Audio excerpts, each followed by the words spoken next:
what do you think has been one of your keys to booking roles? What do you think you're doing in the audition room that's really helping you stand out? I wouldn't say the thing is like there's a saying that I saw, and I may say this wrong, but you're not unique because you're special. You're special because you're unique. Mm, And maybe the other way around, but the whole takeaway is we're all special. We're all unique. We all have something. So when you say stand out in the room, my standing out isn't because I'm better than. It's because I am different, but not better than. right. Everybody has their own unique things that they bring to the table. But for whatever in that moment, my uniqueness made it work for this role. So I try to not look at the performance part of it, because at the beginning of my career when I moved here, I was very auditions is an art. Okay, It's a whole it's a nother skill set. man, it's a thing that you need practice at. You need time to really kind of develop. Not for everybody, maybe. I'm only speaking for myself. Like for me, auditioning was nerve-wracking because there was always, I felt like this wall that was presented to me of how like there's us and then there's them. I always felt like casting directors carried this air of like, don't look at me, don't touch me, don't wear perfume in the audience. Like I'm into the office, and there was like all these things about these no-no-nos, like these strict rules when it came to auditioning and how you interact with casting. It was almost like speak when spoken to. And I felt like that may have been that agency that I was helping. I wasn't even my agent. I was like working in that agent's office. It was a commercial agent of all people. And maybe she was telling me all these, she had this whole list of do's and don'ts. And I was like, oh, it's so rigid. Like, I feel like I can't just be me. And I Right. was doing all of these casting director workshops when I first moved here.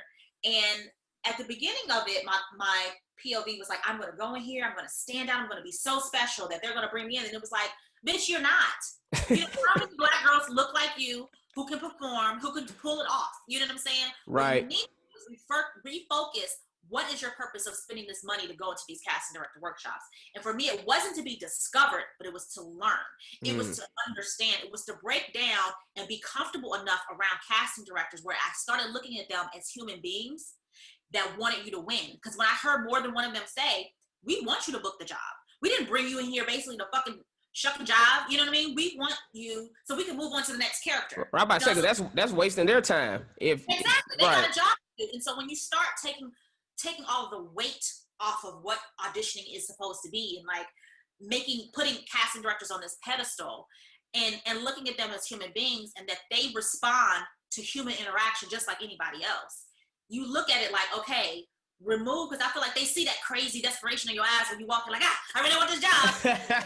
They don't want crazy eyes on the set around the likes of like Morris Chestnut or, Right. whatever, because they don't, I feel like there's other things that they look at it where outside of you being a great actor, who are you as a person? Mm-hmm. Crazy psycho girl on the set, does she get, what energy are you bringing to that room? So maybe your nervous energy or your paranoia or whatever is bringing a type of energy that you may think you're suppressing, but you're not. They could sense desperation. Yes, they smell that shit. Yeah. Like once I stopped feeling desperate and once I started feeling confident, because there's a difference of feeling confident and arrogant, so I feel like just checking yourself as far as who you are as a human being and making sure whatever you're walking into that room with, that is just as important, in some cases not more important, than what you prepared. Right. So I feel like me coming in giving a great performance is one thing, but if I come in and I got a stank attitude, or if I was rude to the assistant outside, or if I'm late, or if I come in frazzled, all of those things play a hand. So for me, it was like learning that auditioning, if your appointment's at 2, you need to be there by like at least 1:45. Yeah. Especially in LA traffic. Your appointment's actually at 1:30. Straight up. Straight up. Need that time to also, because I learned I have to have time to get LA traffic off of me. Because I had bad road rage when I was here. I'm talking throwing pennies at people, like cussing at people, mad the lady wouldn't give me the justice of like cussing her ass out because she wouldn't turn around. She was in the wrong, so she wouldn't turn around and let me cuss her ass out properly. I didn't like that. So I had to release that. But like when you go to an audition, you got to get all of that funk off of you, whatever that is. I stopped answering my phone. I don't get on the phone for like hours before, because I've been in that situation where you get bad news. Now you're trying to like you know, stuff back together. The world, outside world does not exist. Like 2 hours from my audition at least. Like while I'm getting ready, while I'm driving there, like do not answer your phone. Do not get on social media because you never know. You might scroll through. I remember when I scrolled through and saw Ahmaud Arbery's murder. That shook me to my core. Wasn't expecting to see it.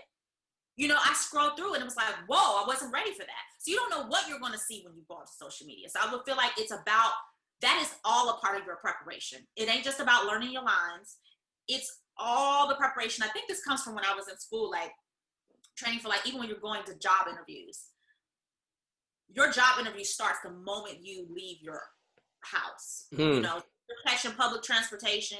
If you're in road rage or whatever, and you mess around and somebody you cussed out or gave a middle finger to is the person behind that desk, right. You're not doing the job, you know what I'm saying?